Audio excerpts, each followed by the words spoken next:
নমস্কার, আমি রান্নাঘরে অনিন্দিতা। আজকে আমি বাঁচা মাছের সর্ষে বাটা দিয়ে ভাপা রান্না করে দেখাবো।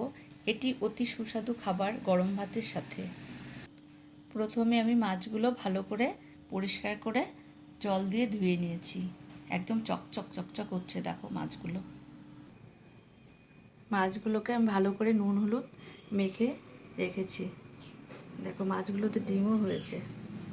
আর এই মাছ ভাপা করতে যে উপকরণগুলো লাগছে, এটা এই যে ছোটো ছোটো 3টে পেঁয়াজ কোচানো, একটা গোটা টমেটো 4 টুকরো করে রাখা আছে, স্বাদ মতো নুন দিয়ে দিতে হবে, হলুদ, কাশ্মীরি লঙ্কার গুঁড়ো, সর্ষের তেল, আর সর্ষের সাথে আছে কাঁচা লঙ্কা, যে যেরকম খাবে, আর একটু রসুন তার সাথে দিয়ে দিতে হবে। এখন আমি মাছগুলো ভালো করে ভেজে নেব। ভালো করে, একদম পুরো কড়কড়া হবে না, হালকা হালকা করেই, যাতে সেদ্ধ হয়, ভেতরটা কাঁচা না থাকে। কড়াইতে এখন আমি তেল দিয়ে দেবো। কড়াই গরম হয়ে গেছে।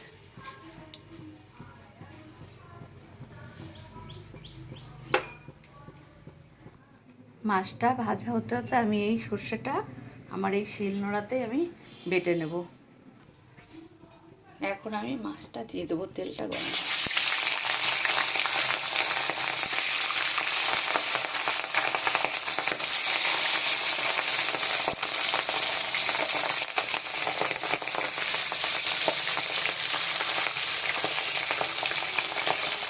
এই মাছটা কিন্তু হালকা ফোটে, তার জন্য একটু চাপাও দিয়ে দিতে হবে। এই যে আমার মশলাটা বেটে নেবো। এখন এক পাশ ভাজা হয়ে গেছে, উল্টে দেবো। ফুটছে মাছগুলো।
মাছগুলো ফুটছে, আমার মাছের ডিম হয়ে যাচ্ছে মাছটা।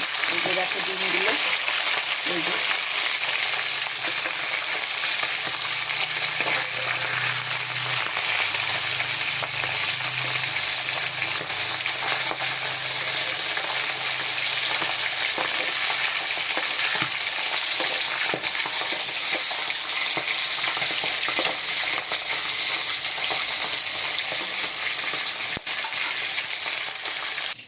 আমার সর্ষে বাটা রেডি। প্রথমে একটু কালো জিরে ফোড়ন দিয়ে দিচ্ছি, তারপরে এই পেঁয়াজ আর টমেটোটা দিয়ে দেবো। পেঁয়াজটা একটু লাল লাল করে ভেজে নেব, তার সাথে টমেটোটাও একটু সেদ্ধ হয়ে যাবে। আমার মা বলতো মাছ ভাজার তেলে মাছের ঝোল খুব স্বাদ হয় খেতে। পেঁয়াজটা এখন ভাজা হয়ে গেছে, আমি এখন এই বাটা সর্ষেটা দিয়ে দেবো।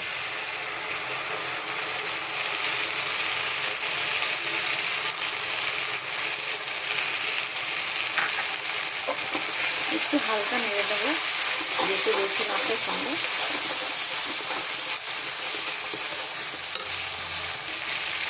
হলুদ আর কাশ্মীরি লঙ্কার গুঁড়োটা দিয়ে দেবো।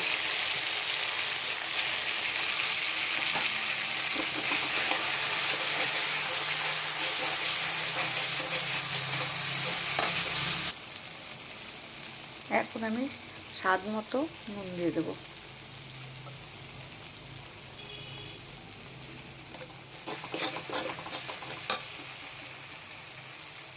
বাটিতে ধোয়া জলটা দিয়ে দেবো সর্ষে।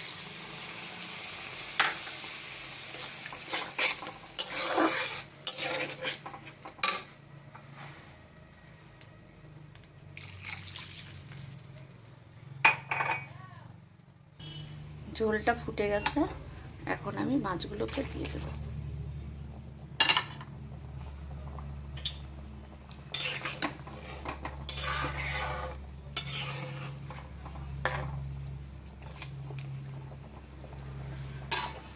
কিছুক্ষণ ফুটবে, মাছটা সেদ্ধ হয়ে গেলে পরে নামিয়ে দেব। এখন আমি একটু কাঁচা সর্ষের তেল দিয়ে ঢাকা দিয়ে দেবো একটা থালা দিয়ে। সর্ষে বাটাতে একটু কাঁচা সর্ষের তেল দিলে খুব স্বাদ হয়। দেখো রঙটাও কি সুন্দর হয়েছে মাছের। এখন ঢাকা দিয়ে দিচ্ছি। আমার মাছ ভাপে হয়ে গেছে, এখন আমি বন্ধ করে দিয়েছি গ্যাস। দেখো কি সুন্দর ঝোলের রঙটা এসছে, দেখেই লোভ হবে খেতে। আর গরম ভাতের সাথে দারুণ লাগবে খেতে এটা। আমার রান্না তোমাদের কেমন লাগলো লাইক করে কমেন্ট করে দিও ভালো লাগলে।